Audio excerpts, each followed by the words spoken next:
Sombras en la noche. En el pequeño pueblo de Websa, Santander, donde la gente vive al ritmo del río Suárez y las montañas que rodean la vereda La Teja, una sombra siniestra se cernía sobre la vida cotidiana. Don Benigno, un hombre mayor con canas que contaba historias junto al fogón de la tienda del lugar, comenzó a relatar la extraña experiencia de un vecino.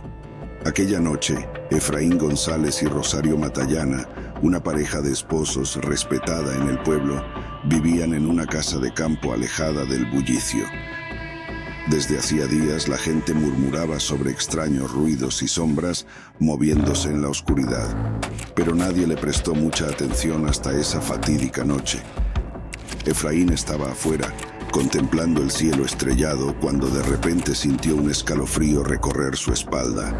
Al volverse, vio una figura oscura deslizándose entre los árboles. No pudo distinguir rasgos, solo una presencia inquietante. Decidió no preocupar a Rosario y atribuirlo a su imaginación, pero la noche se volvió más densa y la sombra persistió. Don Benigno relataba cómo Efraín intentó ignorarla, pero cada vez que miraba estaba más cerca. Una inquietud creciente se apoderó del esposo, quien decidió entrar y verificar que todo estuviera bien. Sin embargo, la oscuridad engulló la figura, dejando una sensación de desasosiego en el aire. Al día siguiente el sol se levantó sobre Websa, pero la luz no disipó la sombra que se cernía sobre la casa de campo de los González Matallana. Los rumores sobre la figura oscura se expandieron por el pueblo, pero nadie imaginaba lo que encontrarían más tarde. Don Benigno, con sus ojos cansados pero llenos de curiosidad, siguió con su relato. Aquella tarde un grupo de vecinos decidió ir a visitar a Efraín y Rosario, preocupados por la extraña atmósfera que rodeaba su hogar. Al llegar, notaron que la casa estaba en silencio, un silencio más denso que cualquier otro.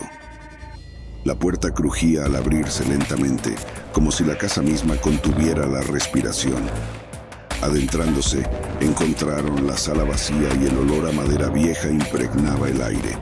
Sin embargo, al llegar a la habitación principal, se toparon con una escena que heló la sangre de todos. Efraín González y Rosario Matallana yacían en el suelo, sus ojos abiertos reflejando el horror que habían presenciado antes de ser brutalmente asesinados. El suelo estaba manchado de sangre y un frío inusual calaba los huesos de los presentes. Pero lo más inquietante fue la ausencia de su pequeña hija, que siempre reía y jugueteaba en el patio. El silencio pesaba como una losa sobre la casa de campo, mientras los vecinos intentaban asimilar la tragedia. La pequeña, escondida debajo de la cama, emergió con lágrimas en los ojos y miedo en su corazón, pero su relato de lo ocurrido dejó más preguntas que respuestas. No había visto al asesino, solo la sombra oscura que había atormentado a sus padres. El pueblo de Websa quedó sumido en un escalofrío colectivo, y la sombra que acechaba en la oscuridad había dejado su huella macabra en la vida de todos. La noticia de la tragedia se esparció como fuego en la montaña, y el pequeño pueblo de Websa quedó sumido en la consternación. La sombra en la noche había cobrado vidas, y la búsqueda de respuestas se convirtió en una misión colectiva.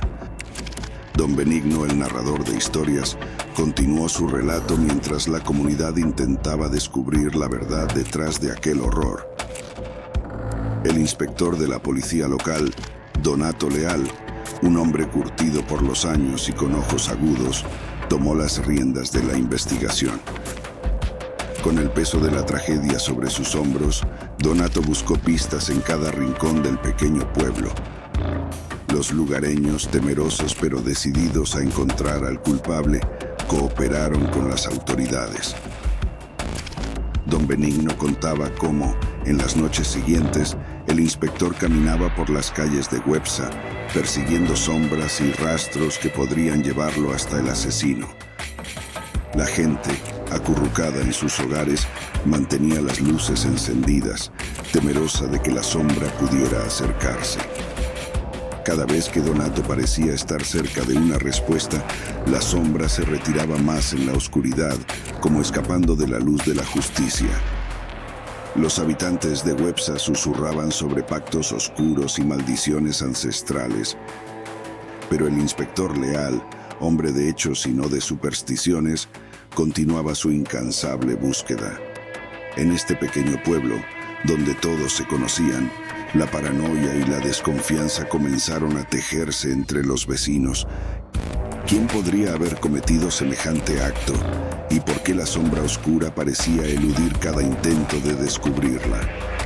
Así, la investigación avanzaba, pero la sombra persistía, acechando en la penumbra y dejando a Websa sumido en el miedo.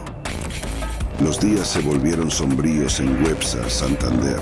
La investigación del inspector Donato Leal avanzaba lentamente y la sombra en la noche parecía ser esquiva como un fantasma entre los árboles. Don Benigno, con su mirada fija en el fuego del fogón, narraba cómo las tensiones en el pueblo aumentaban con cada puesta de sol. Los rumores y las especulaciones se entrelazaban con la realidad y la sombra se volvía más que una presencia física. Se convertía en un símbolo de temor que se infiltraba en cada rincón de la vida cotidiana. En Websa, las puertas se cerraban con más fuerza y las miradas se volvían desconfiadas. Donato Leal entrevistó a cada habitante, buscando pistas entre los secretos que todos guardaban.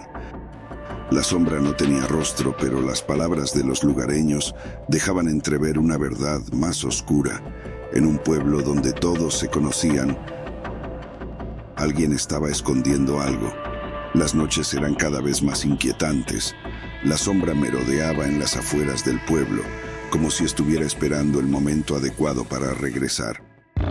Los murmullos entre la gente sugerían que el asesino podría ser alguien cercano, un vecino, un amigo o incluso un familiar. En medio de la oscuridad, una verdad emergió. Las vidas de Efraín y Rosario no eran tan perfectas como parecían. Don Benigno lo contaba con voz apesadumbrada. La pareja guardaba secretos y esos secretos se tejían en la tela de la sombra que los acechaba. Donato descubrió que Efraín González estaba envuelto en asuntos turbios, negocios que no eran tan transparentes como el agua del río Suárez. Las deudas y los enemigos se acumulaban, y la sombra en la noche no solo era una amenaza externa, también estaba arraigada en los oscuros recovecos del pasado de la pareja. El pueblo se dividía entre la lealtad a los González Matallana y la sospecha hacia ellos. Mientras la sombra se cernía sobre Websa, la verdad emergía como un fantasma que no podía ser ignorado. El pequeño pueblo de Websa se encontraba al borde de la ruptura y la verdad estaba a punto de emerger de las sombras. Don Benigno, con su voz grave y pausada, relataba cómo la sombra en la noche se preparaba para su última danza, revelando los secretos más oscuros que yacían bajo la superficie de la aparentemente tranquila vida en la vereda La Teja. Donato Leal, el inspector curtido por la adversidad, estaba decidido a desentrañar la verdad. Después de días de arduas investigaciones y entrevistas, llegó a la conclusión de que la sombra que acechaba Websa no era solo la presencia física en la oscuridad, sino el reflejo de los pecados y las mentiras enterradas en el corazón del pueblo. Efraín González, enredado en negocios oscuros y deudas impagables, había cruzado límites que nadie imaginaba. Su pasado se entrelazaba con el de aquellos que buscaban venganza, creando una maraña de traiciones que culminaron en la oscura noche que cambió la vida de Websa para siempre. Rosario Matallana, presa de las circunstancias y ajena a los secretos de su esposo, fue víctima de una conspiración maquinada desde las sombras más profundas del pueblo. La sombra no era solo un asesino sin rostro, era el eco de la traición y la violencia que acechaban en la historia de Websa. En la última noche de la investigación, cuando la sombra se alzó una vez más, Donato Leal confrontó a aquellos cuyas mentiras tejieron el manto de la tragedia. Las confesiones resonaron en la oscuridad, revelando una red de engaños que había consumido a la pequeña comunidad. Los culpables, en su desesperación por escapar del peso de la verdad, intentaron huir hacia las montañas, pero Websa, con su río y sus montañas testigos, no permitiría que la sombra de la mentira persistiera. La justicia, aunque tardía, prevaleció. La sombra en la noche, ahora desvelada, se disipó, llevándose consigo el miedo que se había apoderado del pueblo. La pequeña hija de Efraín y Rosario, huérfana pero rescatada de la oscuridad, se convirtió en el símbolo de la esperanza que renacía en Websa. Y así, en el silencio de la noche, Websa aprendió que la verdadera sombra no estaba en los árboles o en las casas, sino en los corazones que ocultaban secretos oscuros. Con esto concluye la historia de miedo y suspenso que ha cautivado a Websa, Santander.